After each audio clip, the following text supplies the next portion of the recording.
Since May, when they were first mooted, bond notes have been the talk of the town here. Finally, they are now a reality. There was a buzz as banks began issuing the notes and locals took them in. They can withdraw up to 50 bond notes per day and 150 per week, according to limits set by the central bank. With their value pegged 1-to-1 with the greenback, I exchanged some US dollars for the local unit, after which I sought to check its acceptance.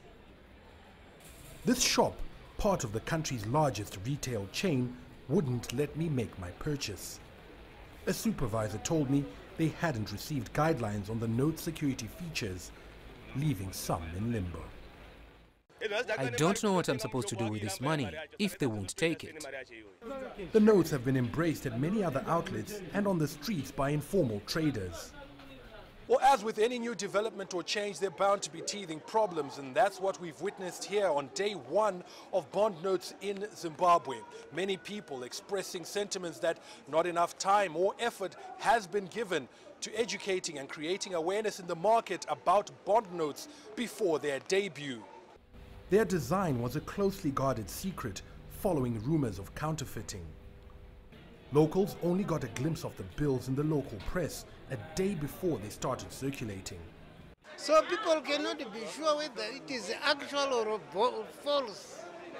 A basket of 7 foreign currencies are accepted legal tender here. However, demand is skewed in favor of the greenback, which accounts for more than 90% of transactions.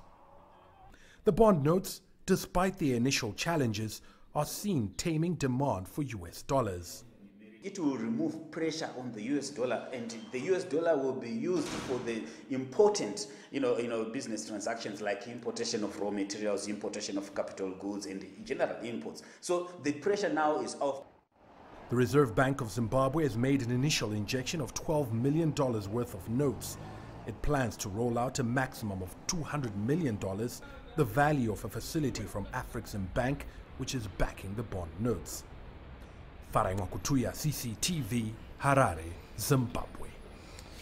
Right then, let's extend our conversation into Zimbabwe itself. Live from Harare, I'm now joined by Davison Norupiri. He's the president of the National Chamber of Commerce in Zimbabwe. Mr. Norupiri, thank you very much for your time this evening.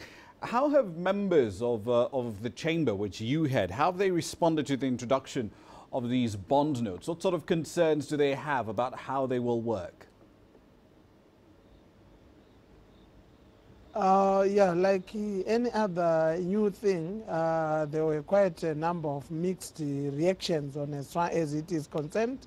But I think a lot of it is because of little education which people got out of it. So basically, a number of people, they are actually getting it, and people are welcoming it because some explanations have been done on as far as that is working before.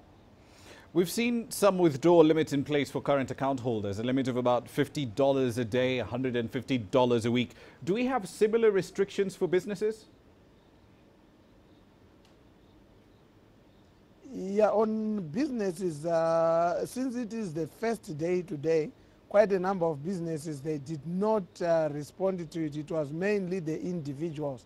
Because as it is now, businesses, they've resorted to the use of plastic money and telegraphic transfers, as well as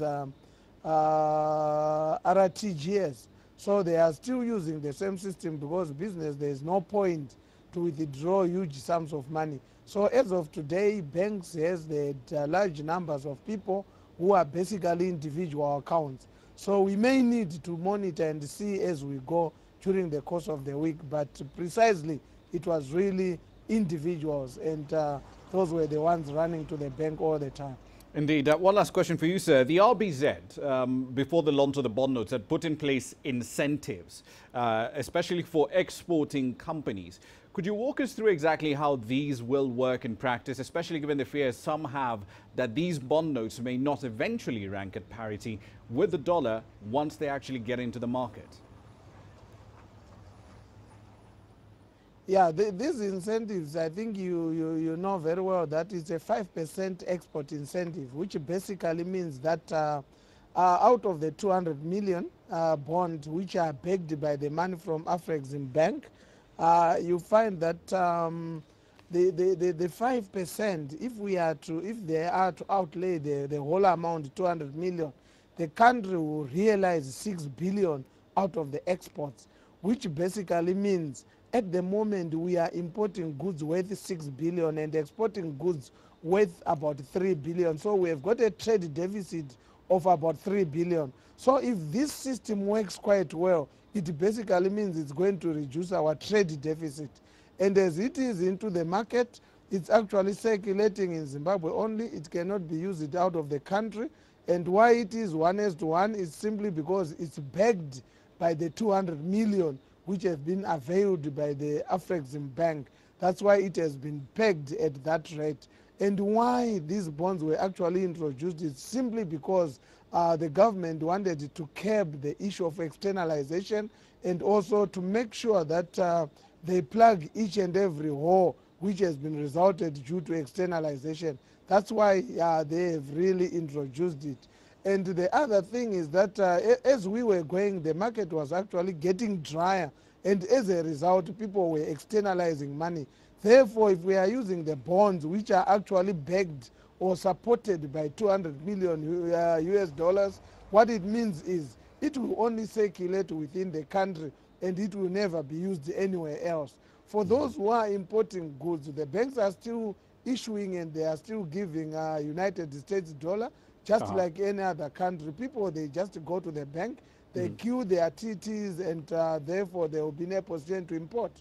Indeed. We'll leave it there for the time being. Mr. Davison Nurupiri, he's the president of the National Chamber of Commerce in Zimbabwe. He joined me there live from Harare. Thank you for your time this evening, sir.